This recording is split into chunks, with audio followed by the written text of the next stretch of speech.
Thomas and the Shooting Star. It was a busy day on the island of Sodor.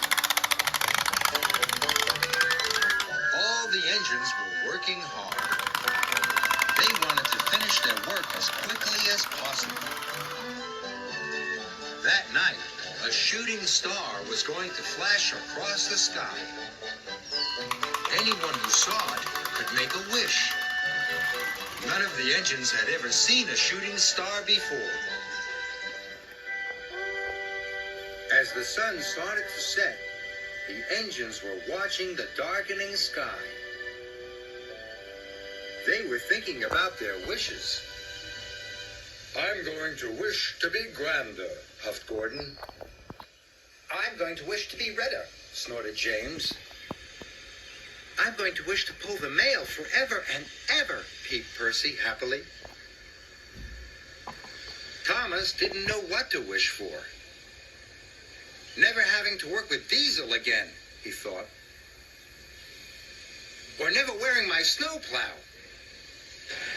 Or never having to pull smelly fish, he tooted. Sir Topham had arrived with some engineers. The power station has broken down. There are no lights on the island, he boomed. Thomas, you must take the engineers to repair it right away. Be sure to go the quickest way, he added. Look out for the shooting star, Thomas, pleaded Percy, and remember to make a wish. I will, whistled Thomas, and he steamed away. The power station was on the far side of the island. Thomas puffed happily along. He made sure to take the quickest way. But then he came to a long, dark tunnel. If I go through the tunnel, I won't be able to see the sky. Then I might miss the shooting star, he wished. So Thomas puffed back up to the junction.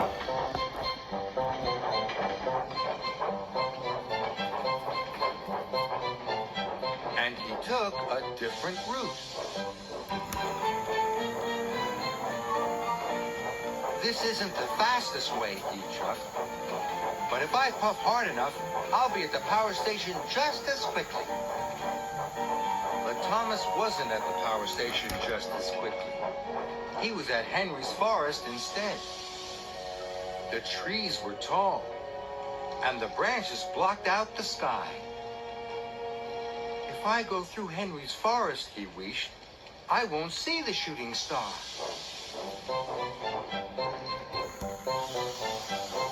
So Thomas took a different route. He puffed around Henry's forest.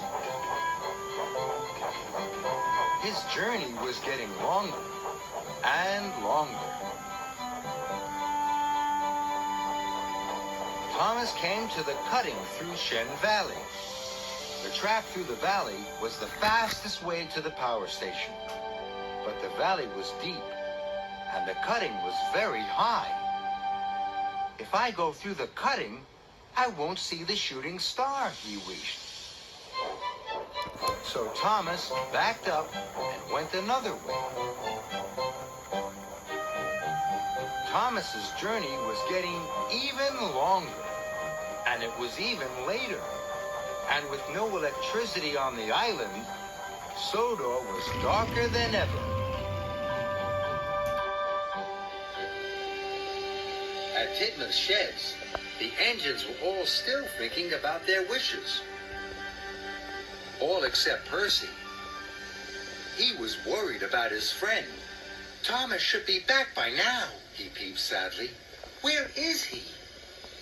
But the engines didn't know where Thomas was. And neither did Thomas. He could hardly see anything. He didn't know whether to puff left or right or up or down. Now he wasn't thinking about the shooting star. He was thinking about the power station. If If I had taken the quickest way, the lights would be fixed by now, cried Thomas, and I wouldn't be lost. Cinders and ashes. I wish I could see. Suddenly, something flashed across the night sky. It was the shooting star. It shot across the sky like the brightest rocket that had ever been. It lit up the island from coast to coast. Now Thomas could see the power station. My wish came true, cried Thomas. Thank you, Star. And he steamed off as fast as he could.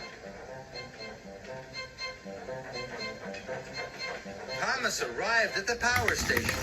The engineers quickly got to work. Soon the power station was fixed, and the lights came on all over Sodor.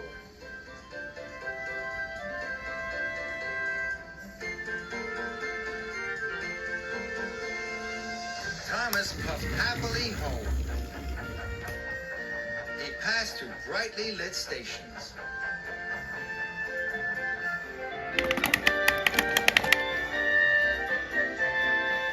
As he pulled into Tidmouth, his friends were talking about their wishes. Gordon said he felt grander. James was sure he was redder. Percy was just happy to see his friend. I wished you would come home safely, he peeped. Thank you, Percy, tooted Thomas. Both of our wishes came true.